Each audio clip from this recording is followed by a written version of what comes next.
சட்டக்கடை நேயர்கள் அனைவருக்கும் வணக்கம். நாம் இன்று பார்க்கக்கூடிய ஒரு சட்ட தலைப்பு பார்த்தீங்கன்னா பென்ஷன். அதாவது அரசாங்கத்தில் வேலை பார்க்குறவங்க வந்து ரிட்டையர் ஆயிடுவாங்க. ரிட்டையர் ஆனதுக்கப்புறம் அவங்களுக்கு பென்ஷன் வர்றதுக்கு வந்து பல சிக்கல்கள் வரும்.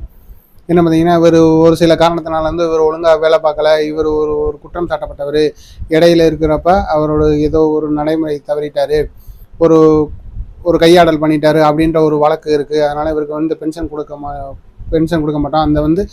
அந்த கையாடல் பண்ணதுக்கு வழக்கு வந்து இன்னும் முடிவடையில, அதனால் இவருக்கு பென்ஷன் கொடுக்கக்கூடாது அப்படின்னு சொல்லி சர்வீஸ் ரூல்ஸ் இருக்குது. அதனால் நாங்கள் பென்ஷன் கொடுக்க மாட்டோம் அப்படின்னு சொல்கிறாங்க.